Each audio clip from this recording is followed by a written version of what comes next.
Smart মিটারের বদলের দাবিতে সংশ্লিষ্ট বিদ্যুৎ দপ্তরের সামনে দফায় দফায় প্রতিবাদ আন্দোলন। নেতৃত্বে শান্তিপুরের প্রাক্তন বিধায়ক অরিন্দম ভট্টাচার্য। মধ্যবিত্ত থেকে শুরু করে সাধারণ মানুষের এখন একটাই আতঙ্ক, স্মার্ট মিটার। জীবন যেন ওষ্ঠাগত অবস্থায় পরিণত। কি করবেন বুঝতে পারছেন না সাধারণ মানুষ। এমতো পরিস্থিতিতে সংশ্লিষ্ট বিদ্যুৎ দপ্তরে জানিয়েও মিলছে না সুরাহা। এবার আম জনতার কথা মাথায় রেখে স্মার্ট মিটারের বদলের দাবিতে নদিয়ার শান্তিপুর বিদ্যুৎ দপ্তরের সামনে দফায় দফায় অবস্থান বিক্ষোভ। শান্তিপুরের প্রাক্তন বিধায়ক অরিন্দম ভট্টাচার্যের নেতৃত্বে সম্প্রতি নদিয়ার শান্তিপুরের বিস্তীর্ণ এলাকায় বিদ্যুৎ দপ্তরের পক্ষ থেকে লাগানো হয়েছে স্মার্ট মিটার। সেই স্মার্ট মিটার বিল দিতে গিয়ে সর্বশান্ত হচ্ছেন একাধিক পরিবার। এই যেন এক নতুন আতঙ্ক তৈরি হয়েছে প্রত্যেকের মধ্যে। দ্রুত সমাধানের জন্য একাধিকবার বিদ্যুৎ দপ্তরে জানালেও কোনো রকম কর্ণপাত নেই আধিকারিকদের। মঙ্গলবার পুনরায় শান্তিপুর বিদ্যুৎ দপ্তরের সামনে প্রতিবাদ বিক্ষোভের মধ্যে দিয়ে প্রাক্তন বিধায়ক অরিন্দম ভট্টাচার্য কি বললেন শুনুন। দেখুন, গতকাল এখানে ইলেকট্রিসিটি দপ্তরে এসেছিলাম। আসার কারণ ছিল বেশ কয়েকদিন ধরে অনেক মানুষ এসে বিভিন্নভাবে তাদের একটা অভিযোগ জানাচ্ছে যে এই স্মার্ট মিটার, প্রিপেড মিটারে প্রচুর বিল আসছে, নাকি টাকা শেষ হয়ে যাচ্ছে, করে টাকা শেষ হয়ে যাচ্ছে, আবার রিচার্জ করো। অনেকদিন ধরে শুনছিলাম, আমি ভাবছিলাম হয়তো কেউ এটা নিয়ে কোনো পদক্ষেপ নেবে। দেখলাম কিছুদিন, তারপর দেখলাম কারোর কোনো হেলদোল নেই। বাধ্য হয়ে কালকে এলাম, প্রথমে তথ্য সংগ্রহ করলাম। প্রথম শান্তিপুর এই ইলেকট্রিসিটি অফিসে। আমাদের বিধানসভার ভিতরে 4টে ইলেকট্রিসিটি দপ্তর আছে, তো প্রথম শান্তিপুর থেকে শুরু করি। তারপরে এখান থেকে যাই সূত্রাগড় ইলেকট্রিসিটি অফিসের তথ্য নিই, হুলিয়া ইলেকট্রিসিটি অফিসের তথ্য নিই, দিগনগর ইলেকট্রিসিটি অফিসের তথ্য নিই। একটা অদ্ভুত জিনিস সামনে উঠে এলো।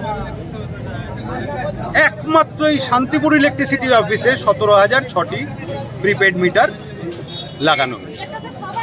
সূত্রাগড়ে একটিও না, হুলিয়া একটাও না, দিগনগর একটাও না। তার মানে শান্তিপুরের জনগণ কি এক্সপেরিমেন্টের গিনিপি, যে তাদের উপরে সব রকম পরীক্ষা নিরীক্ষা করা হচ্ছে?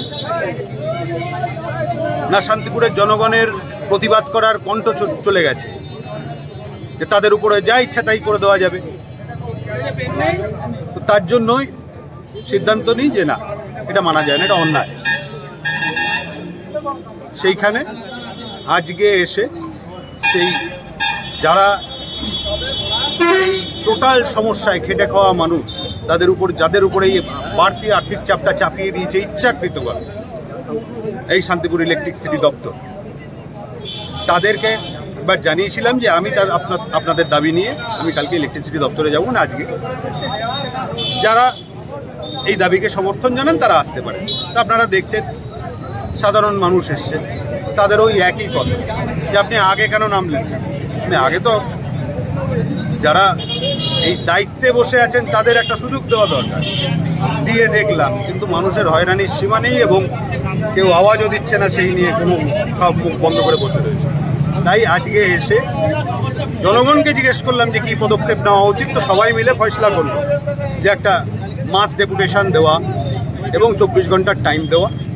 মাস ডেপুটেশন দিয়ে যে তাদের হায়ার অথরিটি, যারা ওপরের যারা কর্তৃপক্ষ আছে, তাদেরকে যাতে কালকে নিয়ে এসে এই ম্যাটারটার ইমিডিয়েট যাতে এটার একটা ফয়সলা করে, আর যদি না করে সেটাও লিখেই দেবো। তাহলে কালকের থেকে অবস্থান বিক্ষোভ শুরু হবে এবং এটা জারি থাকবে যতক্ষণ না এগুলো উইথড্র হচ্ছে, এই 17,006টি প্রিপেড স্মার্ট মিটার।